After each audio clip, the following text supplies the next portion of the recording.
good. Triceps and, you know, the overall deportment of the body, and again the thigh and the appearance and skin tone and a whole variety of things. Turn to the front. In the front, they like to have you do a leg pose and an abdominal pose. And here again, the judges have seen now side chest, they've seen tricep, they've seen biceps. They're looking at the abdominals, which as Eric is very good, and the thigh definition, the shape of the muscles, the thickness of the muscles, and all that sort of good stuff. Okay, you can relax a second. And sometimes in competitions you're required to do more poses. The men sometimes have to do more compulsory poses with lat spreads and things like that. And what you do in competition then is compulsories against other women, and then you do your free posing round, and that's the way the judges come out with the score. So Erica Kern is a top pro bodybuilder now, and she's looking forward to training and competing in the Arnold Classic coming up. I'm sure she's going to do real good in future competitions, and I'm really glad that she was able to come on to the show. Thanks, Erica.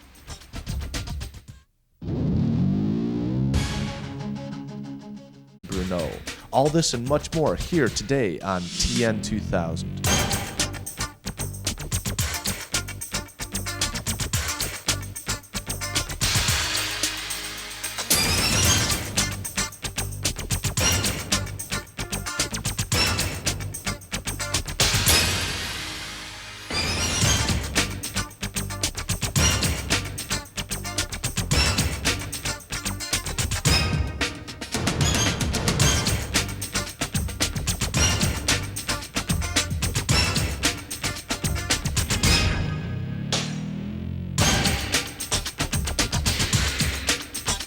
And the Perfect Flex 2000 adjustable dumbbell.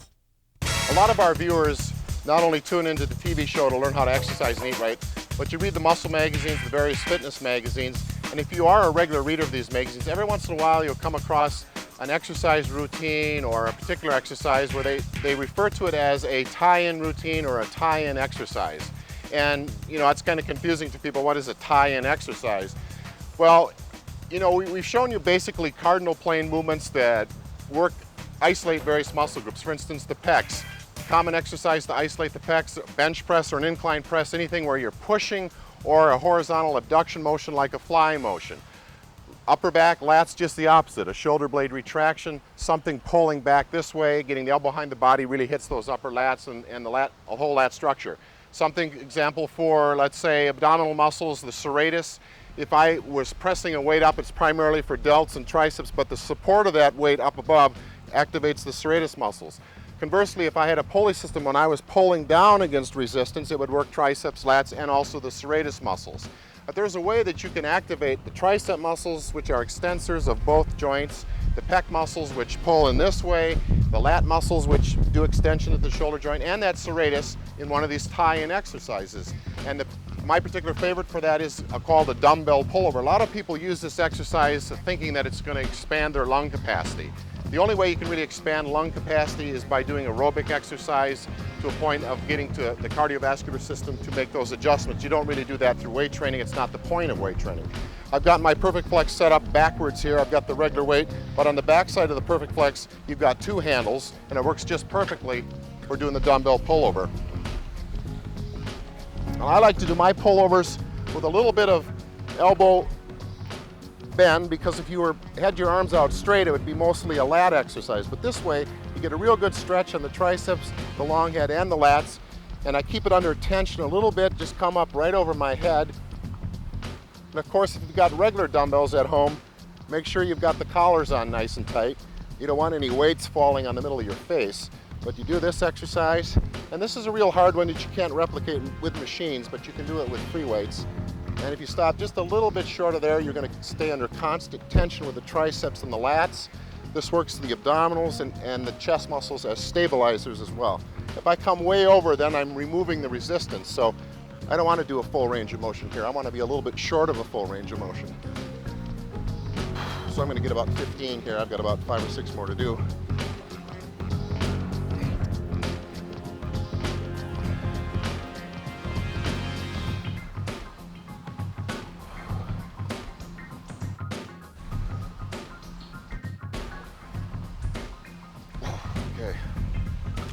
In that particular exercise, you can find that you're pretty strong on that. Lat muscles and tricep muscles working together can give you a lot of strength there. Now, how would you use this type of exercise? Where would you use it? Well, you would combine it with, on a day where you're working lats or working triceps, you'd use it as a finishing off movement and do 1 or 2 sets of somewhere between 10 and 15 reps. So that's a tie-in exercise, and it'll tie your workout in and make your gains keep going. This portion of TN2000 has been brought to you by Perfect Flex, the world's first adjustable dumbbell. For more information, call 1-800.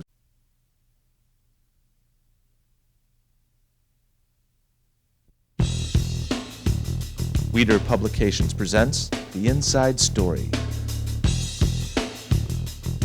I think as a female, or any female, you're kind of quirky about your body and what you look like, and I've always been very aware of my body. And how did I get into bodybuilding? I caught pneumonia when I moved from Toronto, Canada to the Midwest, and the first winter there just stripped my body of the very little weight that I had down to 110 pounds. And I'm 5'9", so it didn't look good. And I went to the gym just to get the tone back, trained for about 3 years. A friend of mine competed.